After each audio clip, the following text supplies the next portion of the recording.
Bible ఆధునిక శాస్త్రాలను అధిగమించినదని నిరూపిస్తూ క్రీస్తును, బైబిల్ను తప్పుడుగా మాట్లాడుతున్న వారిని సవాల్ చేసి, వాదించి, ఓడించి, ప్రపంచ మేధావులారా ఖబర్దార్ అంటూ సింహగర్జన చేస్తున్న జయశాలి, జయశాలి, జయశాలి.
ఒక జీవితం అంతమైపోయిన తరువాత మరో జీవితం ఎట్లా ఉంటుందండి అని మీ అందరికీ అనుమానం రావచ్చు.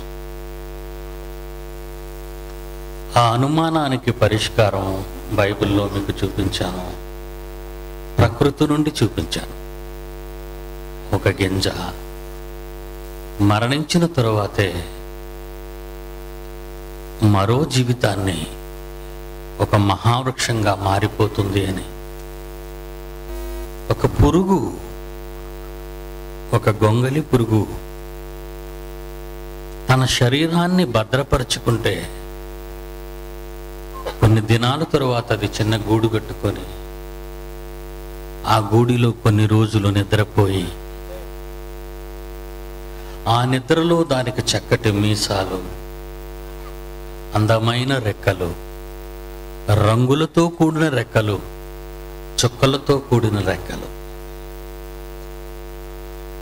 అలా వచ్చిన తరువాత అది నిద్రపోతున్న గూటిని పగులగొట్టుకొని బయటికి వచ్చి మన కళ్ళ ముందు ఎగిరిపోతూ ఉంటుంది. ఒక 10 గజాలు ప్రాకటానికి గొంగలి పురుగుగా ఉన్నప్పుడు ఎంతో బాధపడింది. సీతాకోక చిలుక అయిన తరువాత ఎన్నో మైళ్ళైనా ఎగురుకుంటూ వెళ్ళిపోతుంది గాలిలో. పురుగులోను గాని సీతాకోక చిలుకలోను గాని ఉన్నది ఒకే ప్రాణం.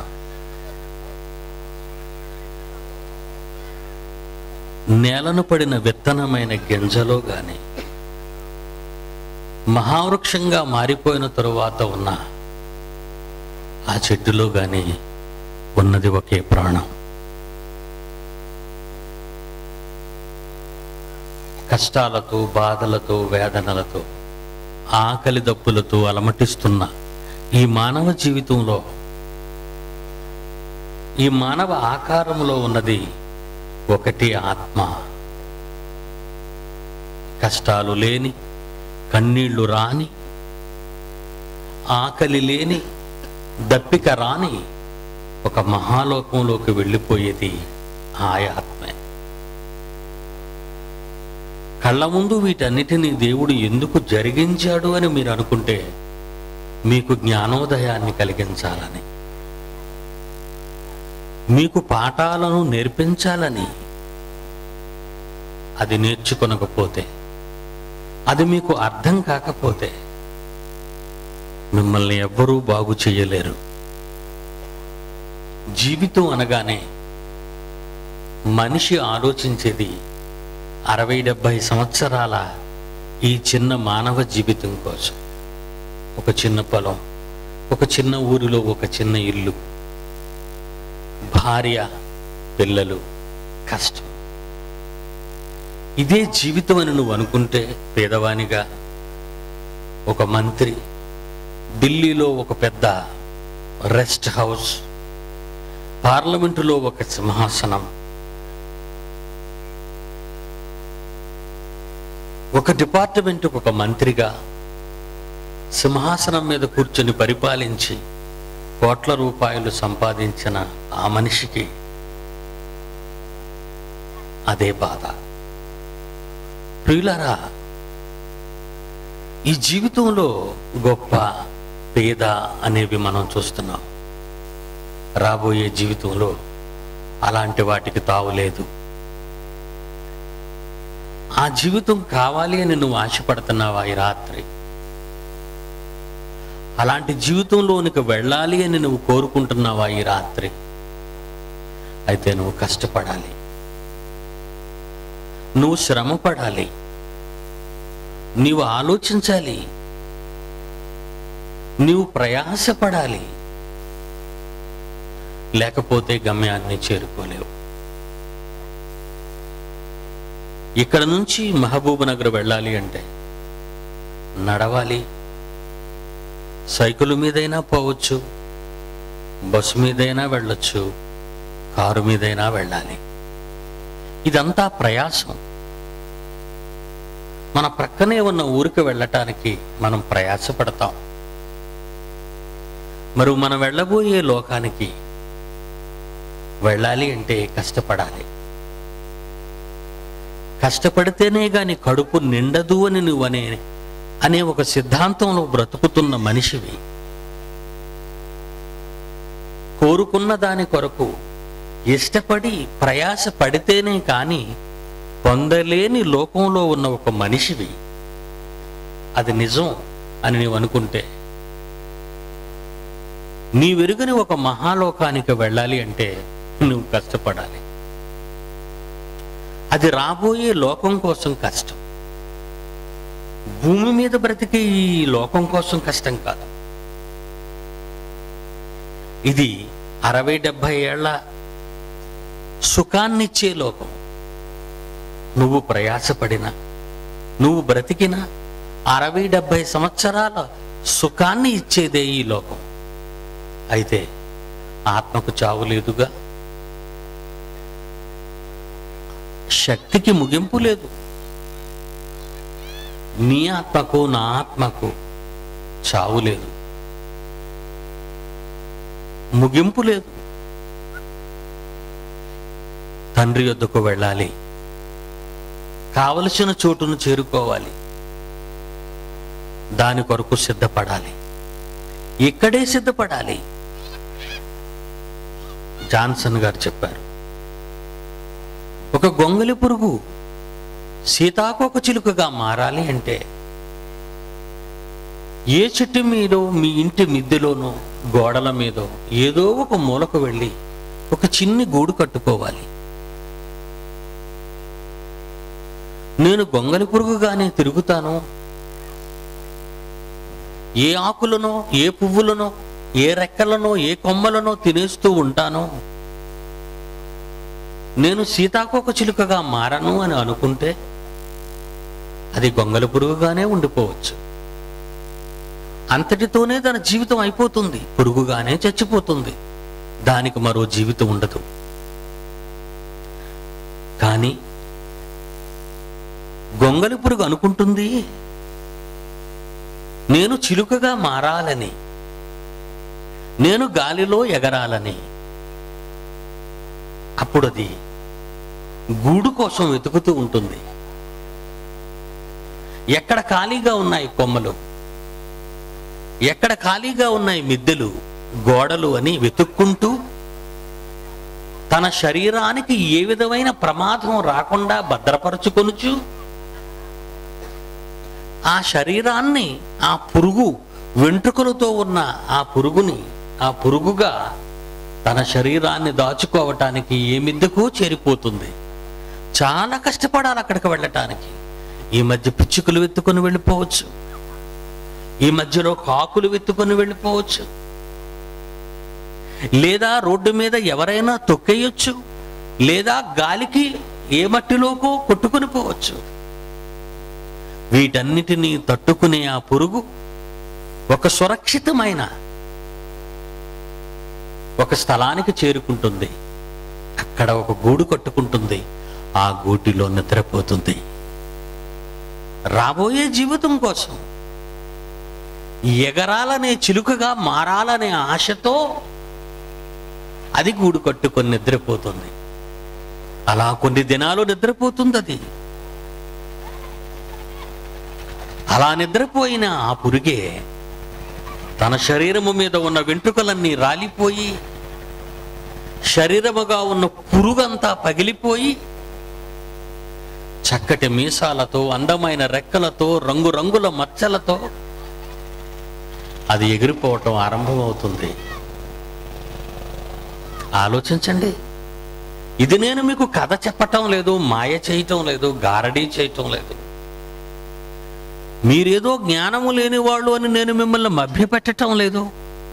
నేను ఎక్కడో చదివినది అని నేను చెప్పటం లేదు.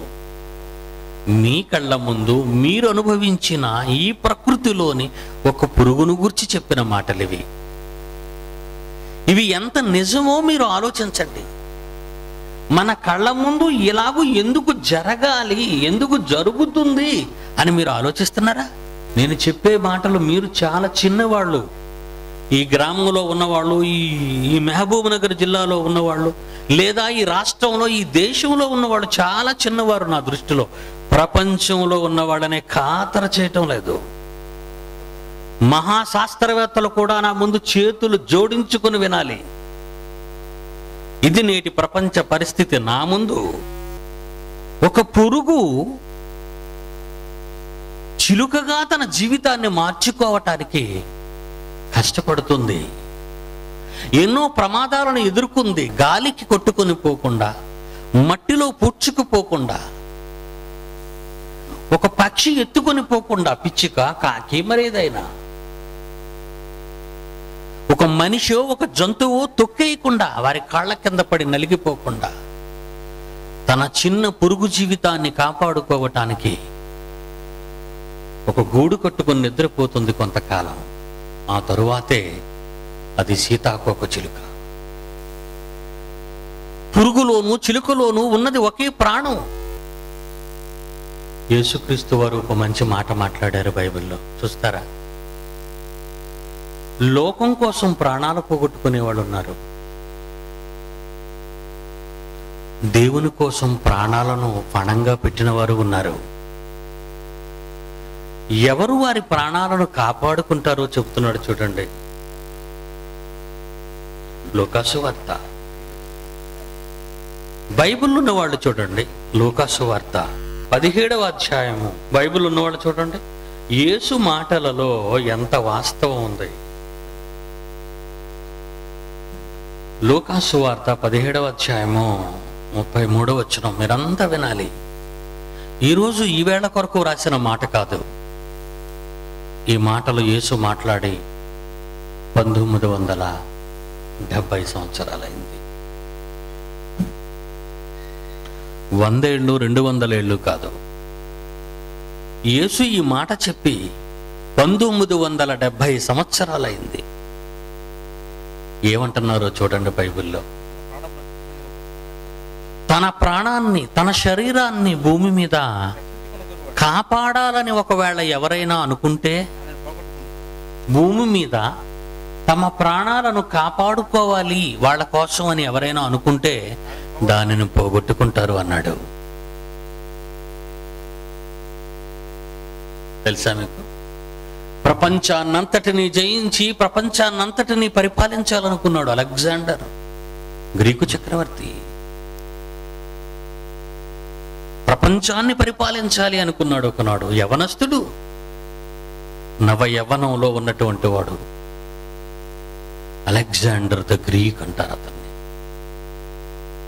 కానీ అతని ప్రపంచాన్ని జయించలేదు కదా, కానీ ఒక చిన్న జ్వరం వచ్చి ఆయన చచ్చిపోయాడు. ప్రపంచం అంతటిని నేనే పరిపాలించాలి, ప్రపంచానికి నేనే చక్రవర్తిని కావాలి అనుకున్నాడు ఒక అమాయకుడు. అతడెవరో తెలుసా? హిట్లర్, జర్మనీ నియంత. ఇప్పటికీ ప్రపంచ అగ్రరాజ్యాలలో ఒక రాజ్యంగా పిలువబడిన జర్మనీ దేశంలో పుట్టినటువంటి ఆయన, ప్రతి రాత్రి మీరు మంచాల మీద కటిక నేల మీద పండుకుంటారేమో, కానీ అతడు మాత్రం ప్రపంచ పటాన్ని బొమ్మను గీయించుకొని దాని మీద పండుకొని కలలు కనేవాడు ప్రపంచాన్ని జయించాలి అని.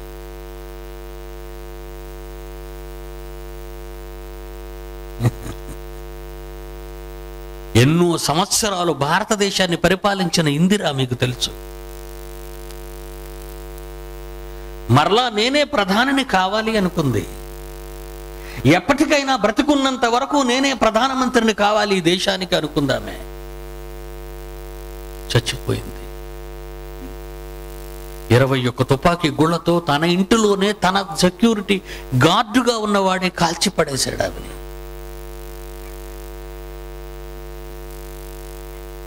ఆమె గర్భాన పుట్టినవాడు రాజీవ్ మీ అందరికీ తెలుసు. మరలా భారతదేశానికి నేనే ప్రధానమంత్రిని కావాలి అనుకొని దేశమంతా తిరుగుతూ శ్రీపెరంబతూరు వెళ్ళాడు, తమిళనాడు. ఒక చిన్న పిల్ల తన నడుము కొట్టుకున్న బాంబుతో అసలు అతని ముఖము అతని శరీరం ఎలా ఉంటుందో పోలిక పట్టలేనంతగా మాంసపు మొక్కలుగా విడిపోయింది. ఇప్పుడు చదవండి బైబిల్. తన ప్రాణమును కాపాడుకోవాలనుకునేవాడు దానిని పోగొట్టుకుంటాడు. ఎంతటి వాడైనా, భూమి మీద అతడు ఎంతటి వాడైనా, రాజు అయినా, చక్రవర్తి అయినా, కోటీశ్వరుడైనా ఎవడు కూడా తన ప్రాణాన్ని కాపాడుకోలేడు. ఇది యేసు చెప్పిన మాట, ఇది మనిషి చెప్పిన మాట కాదు. సాక్షాత్తు సర్వేశ్వరుని కుమారుడుగా భూమి మీద మానవ హృదయాలను వెలిగించే ఒక నాథునిగా ప్రపంచానికి వచ్చి ఆయన నోట పలికిన బంగారు పలుకులివి. ఎవడైనను తన ప్రాణమును రక్షించుకొన గోరిన ఎడల దానిని పోగొట్టుకొనును. కానీ నీ ప్రాణాన్ని కాపాడుకోవాలనుకుంటున్నావా? నీ జీవితాన్ని నిలబెట్టుకోవాలనుకుంటున్నావా? అయితే ఈ రెండవ మాట వినండి. మార్కు సువార్త 8వ అధ్యాయము 35వ వచనం చూడండి. మార్కు సువార్త 8వ అధ్యాయము 35వ వచనము. తన ప్రాణమును రక్షించుకున్న గోరువాడు దానిని పోగొట్టుకుంటాడు. నా నిమిత్తము,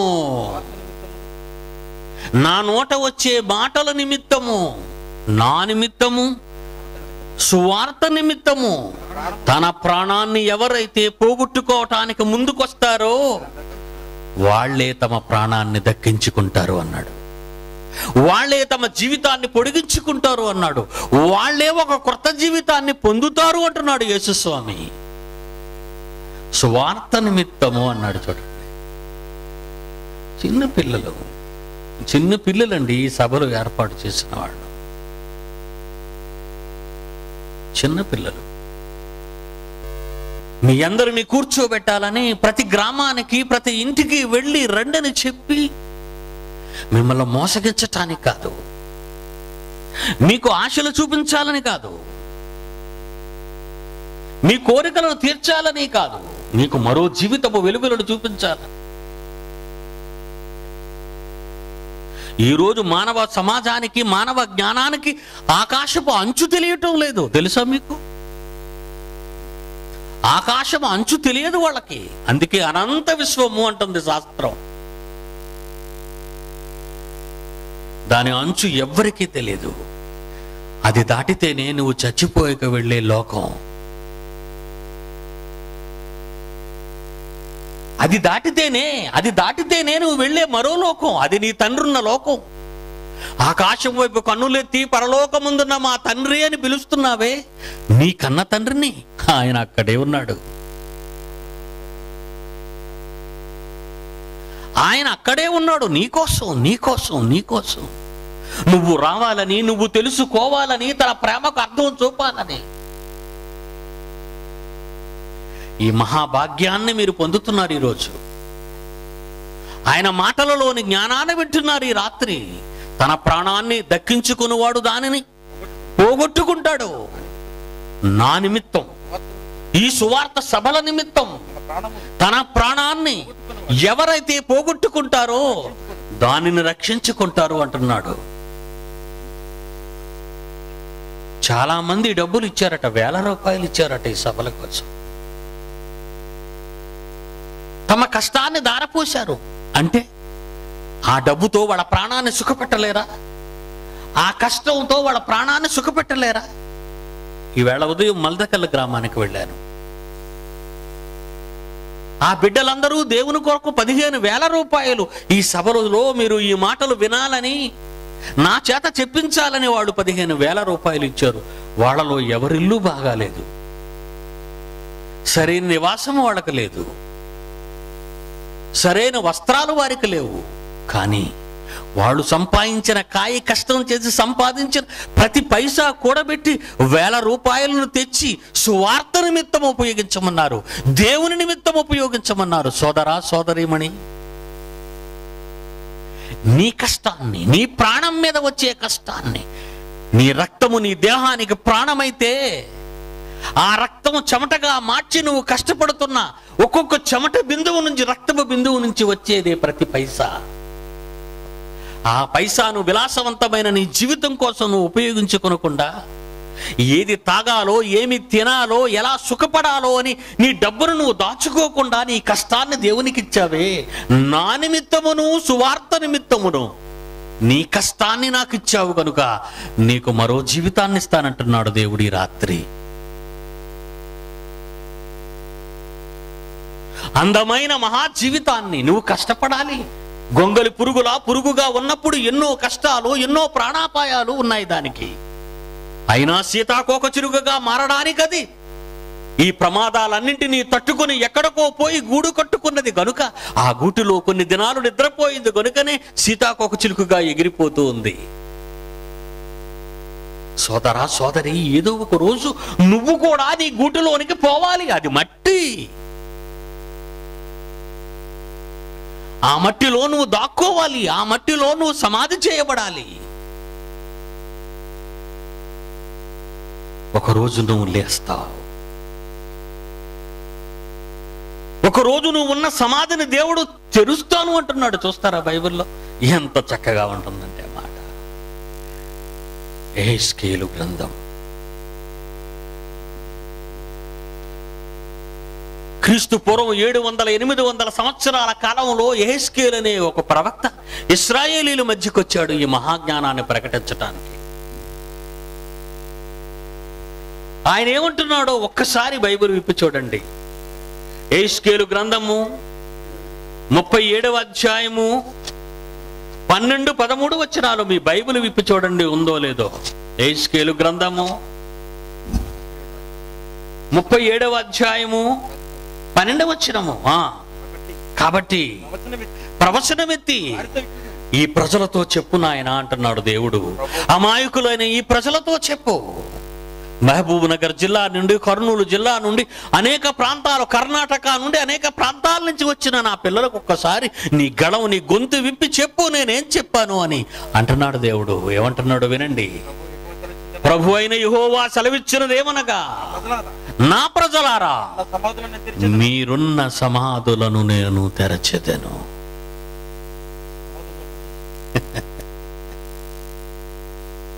సమాధిలో పెట్టి పైన ఒక దెబ్బ పెట్టి దాని మీద ఒక శిలువ వేసినంత మాత్రాన నువ్వు లేవు అనుకుంటే ఈ సమాజం జ్ఞానము లేనిదిగా అనుకుంటుంది.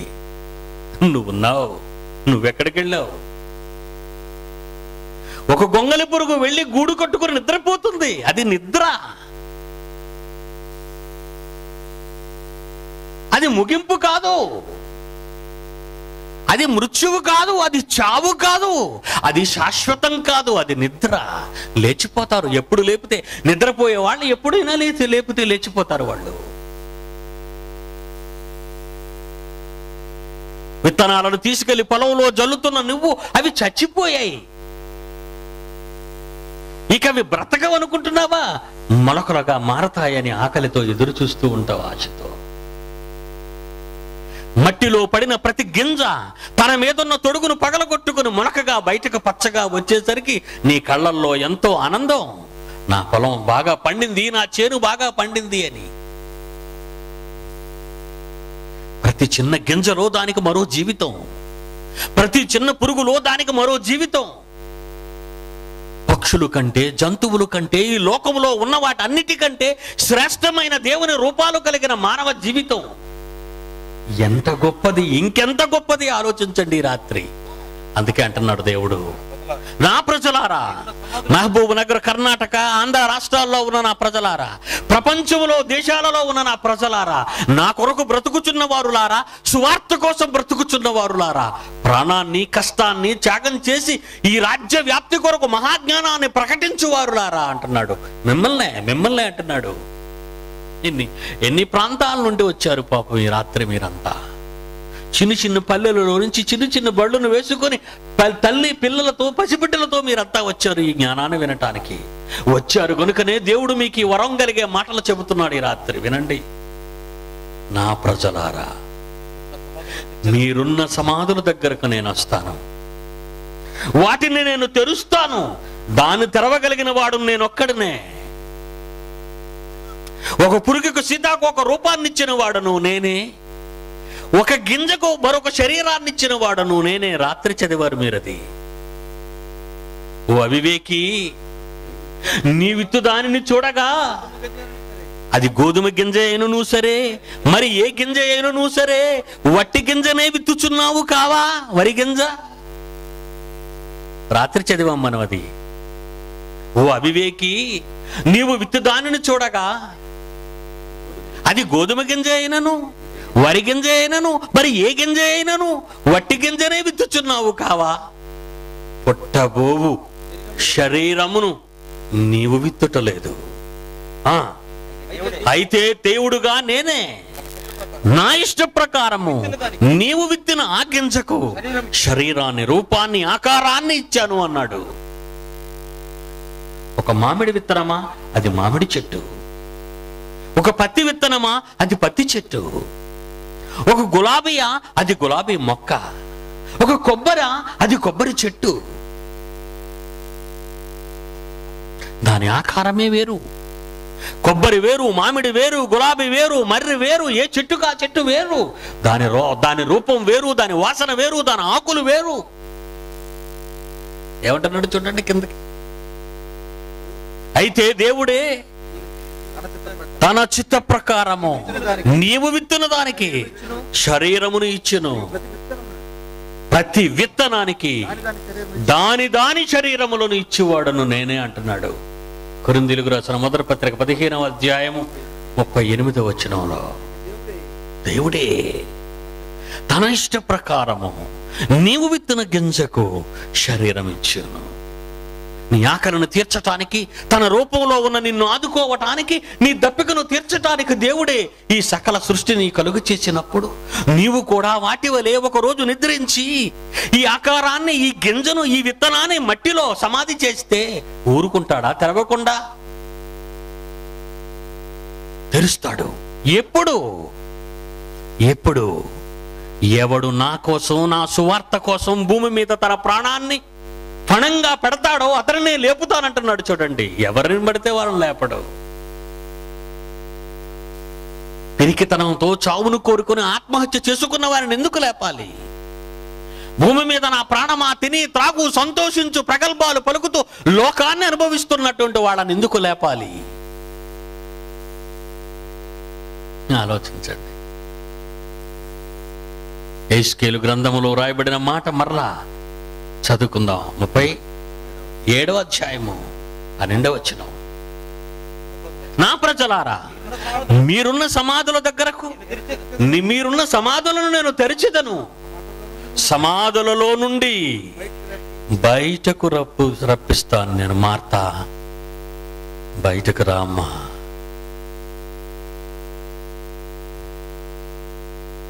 యోహాను, బయటకు రానాయన, నిన్ను పిలుస్తాడు. ఎప్పుడు? ఆయన శబ్దం నువ్వు ఎప్పుడు వింటావో తెలుసా?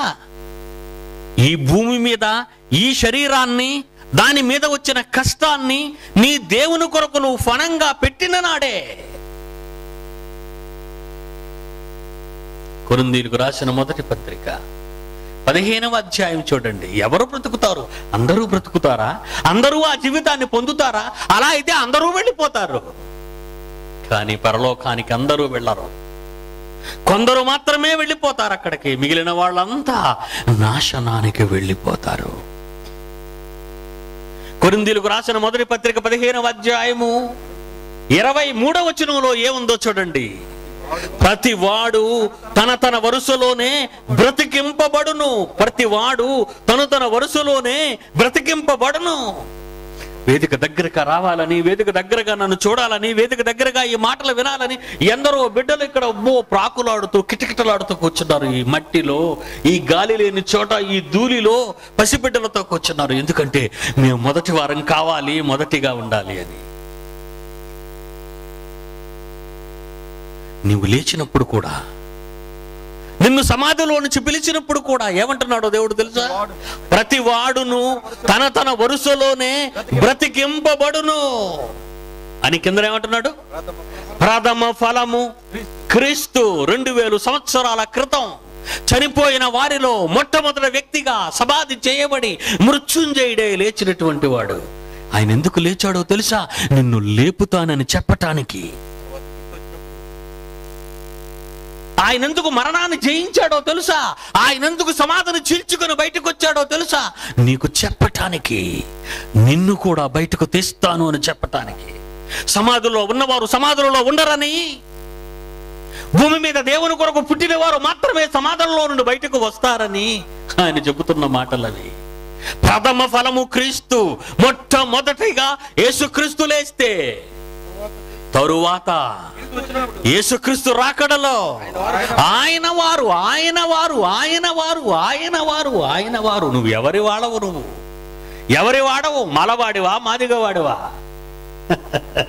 అగ్రకులానికి చెందినవాడవా? బడుగు వర్గానికి చెందినవాడువా? నువ్వు ధనవంతుడువా లేకపోతే పేదవాడవా? నువ్వు మంత్రివా లేకపోతే పరికిరాని వాడవా? ఎవరి వాడు? ఎలాంటి వాడవు నువ్వు? ఏ ఒక్కడైనా బ్రతకాలి, బ్రతకడానికి సిద్ధపడాలి. నీ కులము, నీ వర్గము, నీ మతము ఇవేవి నిన్ను కాపాడలేవు. 60 ఏళ్ల జీవితం ఇది. 70 ఏళ్ల జీవితం. పివి నరసింహారావుని కట్టెల మీద పేర్చిన తర్వాత పండుకోబెట్టి శవాన్ని తగలబెడుతున్నారు. మంటలారిపోయే శవం సరిగ్గా కాలేదు. ఈ రాష్ట్రానికి, ఈ కర్నూలు ప్రాంతానికి చెందినవాడు ఆయన. ఆంధ్ర రాష్ట్రానికి ముఖ్యమంత్రిగా, చివరికి దేశానికే ప్రధానమంత్రిగా ఉన్నవాడు ఒకనాడు. అలాంటి వాడు కట్టెలలో అతన్ని కాల్చి సగం కాలిన శరీరంతో అందరూ విడిచి వెళ్ళిపోయారు. అయిపోయింది కదా. అది ఒక మాజీ ప్రధానమంత్రి చరిత్ర. నీ చరిత్ర ఎంత? నీకున్న చరిత్ర అంతా చెప్పండి. అంతకంటే గొప్పవాడేవా నువ్వు? ఆయన వారు. నువ్వు ఆయన వాడవా? ఆయన దానవా? ఎవరి వాడవు? ఎవరి దానవు? ఎవరి కొరకు బ్రతుకుతున్నావు ఈరోజు? నీ పల్లె కోసమా? నీ పార్టీ కోసమా? నీ ఆత్మీయుల కోసమా? ఈ దేశం కోసమా? ఎవరి కోసం బ్రతికినా ప్రయోజనం లేదు.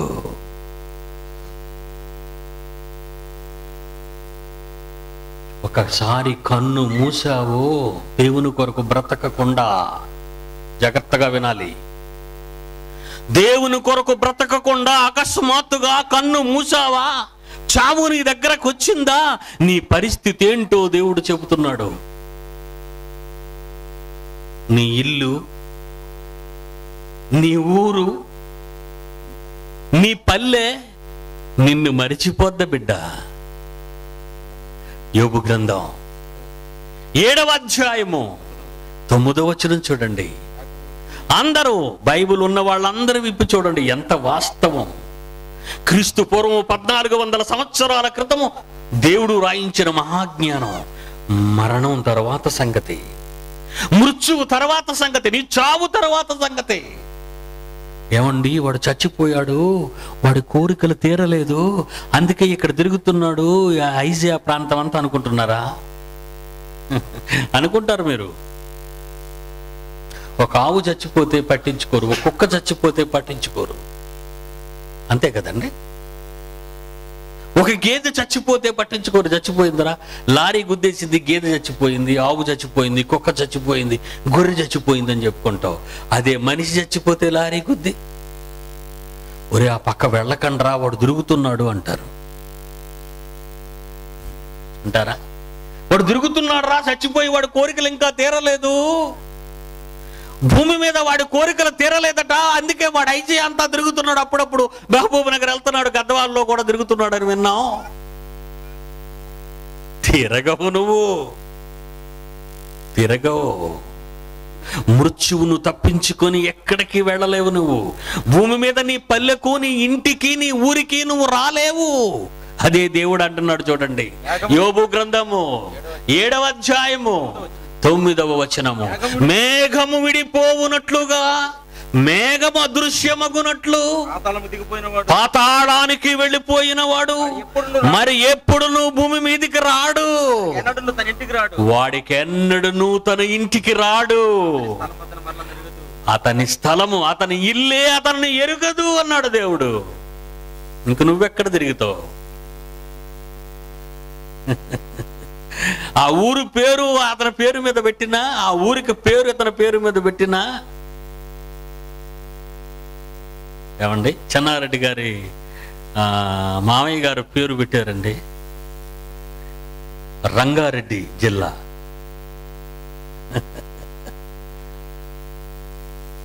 ఎందరో పెద్ద పెద్ద వాళ్ళ పేర్లు ఊర్లకి, జిల్లాలకి, దేశాలకి పెట్టుకుంటున్నారు. అది నువ్వు ఇక్కడ పెట్టుకుంటున్న పేరు అది.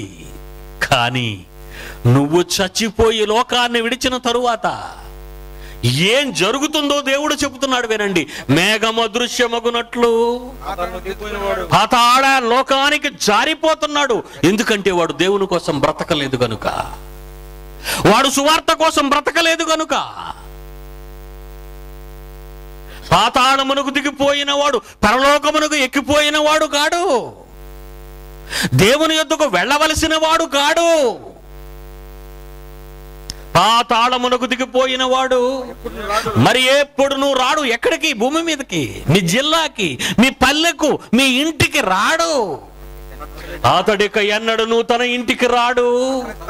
అతని స్థలము అతనిని మరలా ఎరుగదు. అతని స్థలం, అతని సమాధి అతను ఎరగదు. నాలో ఉన్నావా? ఇక్కడ వాది బయటపడ్డావు నువ్వు. ఒకవేళ నువ్వు అనుకొని నీ సమాధి దగ్గర ఒక ఆళ నువ్వు వెళ్ళాను అనుకొని ఇది నా సమాధి అని నువ్వు అన్నా, నీ సమాధి నిన్ను ఎరగదు. నువ్వు బ్రతుకున్నప్పుడు నువ్వు ఉన్న ఇల్లే నిన్ను ఎరుగదు, నీ పల్లె నిన్ను ఎరుగదు, నీ జిల్లా నిన్ను ఎరుగదు. లోకమే నిన్ను మరిచిపోతుంది. ఎప్పుడు నువ్వు ఆయన వాడువు కాకపోతే, నీవు ఆయన కొరకు బ్రతకకపోతే, ఆయన వారే బ్రతికింపబడుతున్నారు మరో జీవితం కోసం. మొలకెత్తిన మొక్కలా, రెక్కలొచ్చిన పక్షిలా, చిలుకగా మరో జీవితం కావాలని నువ్వు అనుకుంటేనే కదా. అలా అనుకోవటానికి భూమి మీద ఈ శరీరాన్ని దేవుని కొరకు ఖర్చు పెడుతున్నావా? దీని మీద వచ్చే కష్టాన్ని నువ్వు ఇస్తున్నావా? చూడండి, అంత చిల్లర, మొత్తం అంతా చిల్లర సంచులు తెచ్చారండి. తెచ్చారా? అంత చిల్లరేనండి, అన్ని సంచుల నిండా చిల్లరే. దేవునికి ఇవ్వడానికి చిల్లర మిగిలిందా నీ దగ్గర? ఆయన ఏమైనా అడుక్కున్నవాడా? అమ్మా ధర్మం చేయి తల్లి అని అడిగాడా నిన్ను? జరిగే ఈ మహాసభలలో నీకు పాలు కావాలా? ఓటా? ఢిల్లీ నగరాన్ని పనిచేస్తాం, ఎవరు 10 రూపాయలు ఇస్తే అక్కడ ఇచ్చేస్తాం ఒక ఇల్లు అంటే మీరు ఊరుకుంటారా?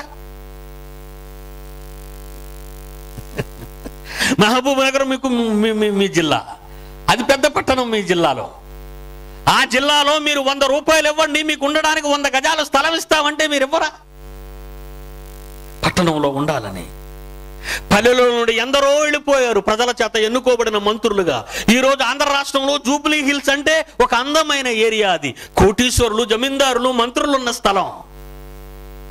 మొన్న చనిపోయిన పరిటాల రవి ఇల్లు కూడా అక్కడే ఉంది. కారణం అదొక అందమైన నగరం. హైదరాబాదు, సికింద్రాబాద్ అంటే రాజధాని నగరం. అది ఆ నగరంలో నాకంటూ ఒక ఇల్లు ఉండాలి, అందులో నేను కూడా గొప్పవాళ్ల మధ్య ఉండాలి అని నువ్వు అనుకుంటున్నావు. అలాంటి వాటి కోసం నీ కష్టాన్ని ఇస్తున్నావే, అలాంటి ఇల్లుల కోసం నీకు స్థిరం కాని, శాశ్వతం కాని వాటి కోసం నీ కష్టాన్ని ఎంత తగలబెడుతున్నావు ఈరోజు. దేవుని కార్యక్రమాలు అనగానే, సంచి నీ దగ్గరకు రాగానే నీ జోబిలో ఎంత చిల్లర ఉందని లెక్క పెడతావు. దేవుడికి ఇవ్వటానికి నిన్ను సమాధి దగ్గరికి వచ్చి లేపటం న్యాయమా? నీ సమాధి దాటి వెళ్ళిపోవటం న్యాయమా? దేవుడికి చెప్పండి. ఒకసారి ఆయన నీ సమాధి దగ్గరికి వచ్చి నిలబడగానే నీ జీవిత విశేషం అంతా కనబడుతుంది. ఇతన్ని పిలుద్దామా వద్దా? వీడు పిలవటానికి అర్హుడు కాడు. బ్రతికినంత కాలం ఏమి తినాలి, ఎలా బ్రతకాలి, ఎలా సుఖపడాలి అనుకున్నాడు వీడు. పద తర్వాత సమాధి దగ్గరికి. నీ సమాధిని దాటిపోతే సోదరా, సోదరి, నీ సమాధిని దాటిపోతే ఆ రోజు దేవుడు నీకు మరో బ్రతుకు లేదు, నీకు మరో జీవితం లేదు. అది మహాజీవితం, శాశ్వత జీవితం. ఆ జీవితం కోసం భూమి మీద నువ్వు దేనిని పరంగా పెడుతున్నావు? ఊరుకు వెళ్ళడానికి బట్టలు సర్దుకుంటావు, క్యారేజ్ కట్టుకుంటావు, డబ్బులు దండిగా పట్టుకుంటావు, ఎక్కడికి వెళ్ళాలో నిర్ణయించుకుంటావు, నెల ముందుగానే ఆలోచిస్తావు. ఒక ఊరు వెళ్ళాలంటే ఇంత ఆలోచన ఉందే, నీ బిడ్డను చదివించాలి అంటే ఎంతో ఆలోచన ఉందే, నీ నేల పండాలి అంటే ఎంతో ఆలోచన ఉందే. ఏ మందు వాడాలి, ఏ ఎరువు వెయ్యాలి, ఎప్పుడు నీళ్లు పెట్టాలి, ఎలా దున్నాలి, ఏ మోతాదులో మందులు వాడాలి అని ఇన్ని నిర్ణయాలు తీసుకుంటావే నీ నేల పండటానికి. చచ్చిపోయిన మరుక్షణమే నువ్వేమైపోతావో, ఎక్కడికి వెళ్ళిపోతావో, నీ బ్రతుకు ఏమవుతుందో అని ఏ రోజైనా ఆలోచిస్తున్నావా సోదరే, సోదరి? భూమి మీద ఒక చోట నుండి మరొక చోటుకు వెళ్ళడానికే నీకు ఇంత ఆలోచన ఉంటే, ఒక ప్రాంతం నుండి మరో ప్రాంతానికి వెళ్ళడానికే నీకు ఇంత ఆలోచన ఉంటే, ఇంత ఖర్చుంటే, ఈ లోకాన్ని విడిచిపెట్టి నీ తండ్రున్న లోకానికి నువ్వు వెళ్ళటానికి భూమి మీద ఏం చేస్తున్నావు ఆలోచించి చెప్పు. చస్తే పోతాములే అంటావా? చస్తే పోతాములే అంటావా? ముగిస్తానిక భూమి మీద చస్తే పోతాం అనుకునేవాడు ఒకడున్నాడు. అలాంటి వాడి గురించి యేసుక్రీస్తు ఏమంటున్నాడో చూస్తారా? లూకాసు వార్త 12వ అధ్యాయం 19వ వచనం నుంచి చూడండి. లూకాసు వార్త 12వ అధ్యాయం 19వ వచనం నుంచి చూడండి. వాడి పంట బాగా పండిందండి, విపరీతంగా పండిన తరువాత పంటంతా చేతికొచ్చింది. చేతికొచ్చిన పంటంతా గోదాములో చేర్చేశాడు అనుకుంటున్నాడు. అనుకొని వాడి ప్రాణంతో ఏమంటున్నాడో తెలుసా? నా ప్రాణముతో, ప్రాణమా, అనేక సంవత్సరములకు విస్తారమైన ఆస్తి నీకు సమకూర్చి పెట్టానే, నీకు సమకూర్చి పెట్టాను. సుఖించు, తిను, త్రాగు, సంతోషించు అని ప్రాణంతో చెప్పుకుంటున్నాడండి వాడు. ఎప్పుడో తెలుసండి, ఇది రాత్రి అండి, ఇది రాత్రి టైము. పగలంతా ఎవరో ఒకరు ఉంటారు కదండి, చెప్పుకోవడానికి బాగోదు. వాడు ఒంటరిగా ఉన్నప్పుడు వాడు ప్రాణంతో చెబుతున్నాడు అది రాత్రి. తర్వాత వచ్చిన చదవండి, అది రాత్రి అన్నానికి అక్కడ ఒక సమాధానం ఉంది. దేవుడు వెర్రివాడా ఏమన్నాడు వాడిని? ఒరే ఫూల్ అన్నాడు వాడిని. ఒరే యూస్లెస్ ఫెలో అన్నాడు. ఒరే వెర్రి బాగుల వాడా అన్నాడు. ఏమండి, వాడికి అంత పంట పండినోడు ఎర్రోడండి, ధనవంతుడండి, భాగ్యవంతుడు అంటాం మనమైతే. పంట పండేసింది కనుక వాడు అబ్బో భాగ్యవంతుడండి అంటాడు. ఆంధ్ర రాష్ట్రంలో న్యూస్లో చూపిస్తే, తేజాలో కానీ జమినీలో కానీ, అబ్బాయి రాష్ట్రంలో మంచి రైతు అవార్డు పొందాడండి అంటారు. అదే కదండి, పుష్కలంగా పండించాడు తన నేలని. ఆయనకి ఒక మంచి కృషి పండిట్ అనే ఒక బహుమానం ఇస్తుంది రాష్ట్రం అయితే. కానీ దేవుడు ఏమంటున్నాడో తెలుసు అతన్నే? వెర్రివాడా, నేల పండాలి అనుకున్నావే తప్ప నువ్వు పండకుండా పోయావురా. నీ పాపం పండింది. నా కోసం పండడం లేదు కనుక నీ పాపం పండిపోయిందిరా. నీ పాపం పండిపోయినా నాకు నీ మీద జాలేరా నాయనా. కానీ నన్ను ఇరుకున పడేసే ఒక చిక్కు సమస్య వచ్చింది, చెబుతాను విను అంటున్నాడు దేవుడు. అయితే దేవుడు, వెర్రివాడా, ఈ రాత్రి నీ ప్రాణాన్ని ఏ ప్రాణముతో సుఖించమన్నావో, ఏ ప్రాణాన్ని సుఖపడమన్నావో, ఏ ప్రాణానికి సంవత్సరాల తరబడి ఆస్తిని సంపాదించావో ఆ ప్రాణాన్ని అడుగుచున్నారు. నీ ప్రాణాన్ని అడుగుచున్నారు. నువ్వేమో నీ ప్రాణాన్ని సేద తీర్చుచున్నావు, నువ్వేమో నీ ప్రాణాన్ని కాపాడుకుంటున్నావు, వారేమో నీ ప్రాణాన్ని అడుగుతున్నారు. వాళ్ళెవరో? దేవుడా. దేవుడికి ఎందుకండి వీడి బోడి ప్రాణం? భూమి మీద బ్రతికినంత కాలం దేవుడు లేకుండా వాడు ఆస్తే వాడు దేవుడు అనుకుని నమ్ముకుంటూ వాడి ప్రాణాన్ని సుఖపెట్టాలనుకునే వెర్రివాడి ప్రాణం దేవుడికి అవసరం లేదు. నీ ప్రాణాన్ని అడుగుతున్నారా వాళ్ళు? ఎవరో? నీ ప్రాణాన్ని అడిగేది ఎవరో తెలుసా? నీకంటే ముందు చచ్చిన వాళ్ళు, నీకంటే ముందు చచ్చిన వాళ్ళు. నువ్వు మారవని, ఎంత చెప్పినా వినవని, ఈ మాటలు నీ తలకెక్కవని వాళ్ళు అడుగుతున్నారా? వింటావా? వింటావా? ఎవరు అడుగుతున్నారో చెప్పమంటావా? ప్రకటన గ్రంథం 6వ అధ్యాయం. ఎవరు అడుగుతున్నారో చూడండి మీ బైబిల్లో. భూమి మీద సుఖంగా దేవుని కొరకు కాక తమ కొరకే బ్రతుకుతున్న వారి ప్రాణాలను అడిగే వాళ్ళు ఎవరు? అది ప్రశ్న. 6వ అధ్యాయం ప్రకటన గ్రంథం 9వ వచనం. 5వ ముద్రను ఆయన విప్పినప్పుడు దేవుని వాక్యము నిమిత్తము, వారిచ్చిన సాక్ష్యము నిమిత్తము వధింపబడిన వారి ఆత్మలను, దేవుని పిల్లల ఆత్మలను బలిపీఠము క్రింద చూచితిని. వాడు అడుగుతున్నారు ఏమనో తెలుసా? నాథా, సత్య స్వరూపి అయిన తండ్రి, పరిశుద్ధుడైన దేవుడా, ఎందాక తీర్పు తీర్చక మా రక్తము నిమిత్తము ఆ భూమి మీద ఉండే భూనివాసులకు తీర్పు తీర్చక ప్రతిదండన చేయక ఉందు అని బిగ్గరగా కేకలు వేసిరి. ఎందుకు తండ్రి వాడిని బ్రతకనిస్తున్నావు? ఎందుకు తండ్రి వాడిని బ్రతకనిస్తున్నావు? వాడికి చెప్పిన వినడు.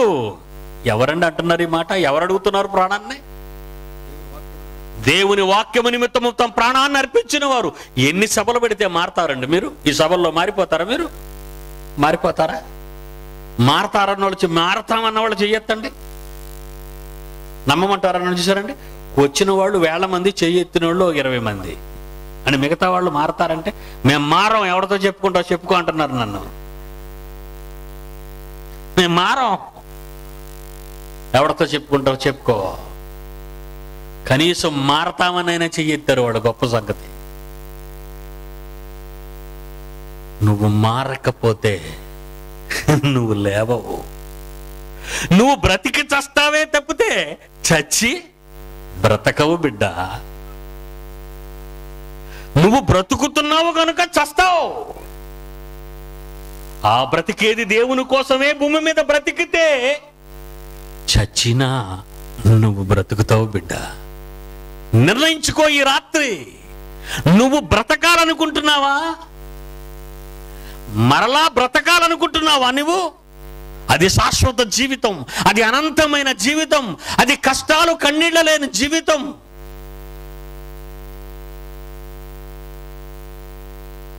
వెర్రివాడా, ఈ రాత్రి నీ ప్రాణమును అడుగుచున్నారు. మీరంతా చనిపోయిన తరువాత బ్రతకాలి. ఆయన రాకడలో మీ సమాధులు తెరవబడాలి. ఆయన తన నోరు విప్పి నిన్ను పేరుతో పిలవాలి, రానాయనా అని. నీ సమాధిలో నుంచి నీవు అక్షయతలో లేచిపోతే, ఒక మహా ఆకారాన్ని ధరించుకుని నువ్వు వస్తే, దానికి చావు లేదు, కన్నీరు లేదు, ఆకలి లేదు, దప్పిక లేదు. అనంతమైన లోకానికి వెళ్ళి ఆ మహాలోకాన్ని స్వతంత్రించుకుంటావు. యేసుక్రీస్తు భూమి మీద బ్రతికిన అతి కష్టమైన ఆ కాలంలో ఆయన ఏం కోరుకున్నాడో చదివి ప్రార్థన చేసుకుందాం. మనల్ని రక్షించటానికి లోకానికి వచ్చిన యేసుస్వామి భూమి మీద అనేక కష్టాలు అనుభవించిన తరువాత తన ప్రాణాన్ని సిలువ మీద పణంగా పెట్టి ఆయన తండ్రిని ఏం అడుగుతున్నాడో ఈ రాత్రి మీరు చూడండి మీ కళ్ళతో. 17 యోహాను సువార్త 4వ వచనం. యోహాను సువార్త 17వ అధ్యాయం 4వ వచనం. తండ్రి, చేయుటకు భూమి మీద నీవు నాకిచ్చిన పని నేను సంపూర్ణముగా నెరవేర్చి భూమి మీద నిన్ను మహిమపరిచాను తండ్రి. నీ మాటలు చెప్పాను. గుండెలు, కసాయి గుండెలను మార్చటానికి, ఇనుప గుండెలు ఎత్తడి గుండెలుగా ఉన్న వారి గుండెలను మార్చటానికి నీ మంచి మాటలు, ప్రేమ పలుకులు చెప్పాను. నా బ్రతుకునే ఫణంగా పెట్టాను వాళ్ళ కోసం. తండ్రి, లోకము పుట్టక ముందు ఆ మహాలోకమైన నీ దగ్గర ఏ మహిమ నీ దగ్గర నాకుండేదో అదే మహిమతో నన్ను ఇదిగో నీ దగ్గరకు వస్తున్నాను. నీ యొద్ద నన్ను మహిమపరచు. ఈ సులువ మీద నుండి వస్తున్నాను నీ దగ్గరికి. ఈ కష్టాల నుండి వచ్చేస్తున్నాను నీ దగ్గరికి. ఈ కొరడా దెబ్బల నుండి వచ్చేస్తున్నాను నీ దగ్గరికి. ఈ అవమానము నుండి వచ్చేస్తున్నాను నీ దగ్గరికి. ఈ పిడిగుద్దుల నుండి, ఈ సిలువ మేకుల నుండి నీ దగ్గరకు వస్తున్నాను నేను. నా ప్రాణాన్ని నీకోసం పోగొట్టుకుంటున్నాను. నా ప్రాణాన్ని నీకోసం అర్పిస్తున్నాను. నేను బ్రతకాలి. నేను ప్రథమ ఫలముగా బ్రతకాలి భూమి మీద. భూమి మీద ఒక మానవుడిగా పుట్టిన నేను తిరిగి బ్రతికి చూపించాలి వీళ్ళకి. మృత్యుంజయుడే లేచిన యేసును మీరు ఎరుగుదురు. పరలోకమునకు వెళ్ళిన యేసును మీరు ఎరుగుదురు. ఆయన మాటలను ఈరోజు రాత్రి మీరు వింటున్నారు. ఆయన ఏమంటున్నాడు భూమి మీద ఉన్నప్పుడు? తండ్రి, చేయుటకు నీవు నాకిచ్చిన పని భూమి మీద పూర్తిగా చేసేశాను. నువ్వు చేస్తున్నావా బిడ్డ? కుమారుడా, నువ్వు చేస్తున్నావా నీ తండ్రి పని? ఎప్పుడు నీ భార్య గురించేనా? ఎప్పుడు నీ భర్త గురించేనా? ఎప్పుడు నీ ఇంటి గురించేనా? ఎప్పుడు నీ పిల్లల గురించేనా? ఎప్పుడు నీ పొలము గురించేనా? నీ తండ్రి గురించి నువ్వు ఆలోచించవా? నీ తండ్రి కొరకు నీ ప్రాణాన్ని అర్పణ చెయ్యలేవా? నీ త్యాగాన్ని ఇవ్వలేవా? నీ కష్టాన్ని ఇవ్వలేవా? ఎవడైతే తన ప్రాణాన్ని నా కోసము, సువార్త కోసము ఇస్తాడో, పోగొట్టుకుంటాడో, తిరిగి దానిని సజీవంగా దక్కించుకుంటాడు అన్నాడు. కళ్ళు మూసుకోండి, ప్రార్థన చేస్తాను మీకోసం. తండ్రి, మీ పిల్లలకు మీ మాటలు చెప్పాను. అమాయకులైన మీ పిల్లల హృదయాలను తెరిచారని నేను నమ్ముతున్నాను. విని మరిచి తమను తాము మోసపుచ్చుకునేవారుగా కాక వారికి చెప్పిన మాటల ప్రకారము వాళ్ళు జీవించగలుగుటకు సహాయం చేయండి. రేపు చివరి రోజు మీ మహాజ్ఞానాన్ని ధారావాహికంగా, ధారాళంగా మాకు పంచండి. మేము ఇంకా తెలుసుకోవలసినవి ఎన్నో సంగతులున్నవి. బిడ్డలు వెళ్ళుచున్నారు, వారి గ్రామాలకు క్షేమంగా తీసుకుని వెళ్ళండి. ఈ సభలు నిర్వహించిన మీ బిడ్డల్ని ఆదరించండి, ఆదుకోండి. ఈ సేవకు తగిన ఫలాన్ని ఇవ్వటానికి మీ బిడ్డలు రేపు సిద్ధపడి వస్తున్నారు. సభలో నిర్వహించిన వాళ్ళతో కూడా వాళ్ళు కూడా పాలు పంపులు పొందుతున్నారు. వాళ్ళ ప్రాణాన్ని, వాళ్ళ కష్టాన్ని, వాళ్ళ త్యాగాన్ని కూడా మీ సేవకు అంకితం చేయబోతున్నారు. ఇక్కడ కూర్చున్న మమ్మల్ని అందరినీ పరసంబంధమైన ప్రతి దీవెనతో నింపండి. యేసు వారి పరిశుద్ధ నామాన్ని ప్రార్థన అడుగుచున్నాము తండ్రి.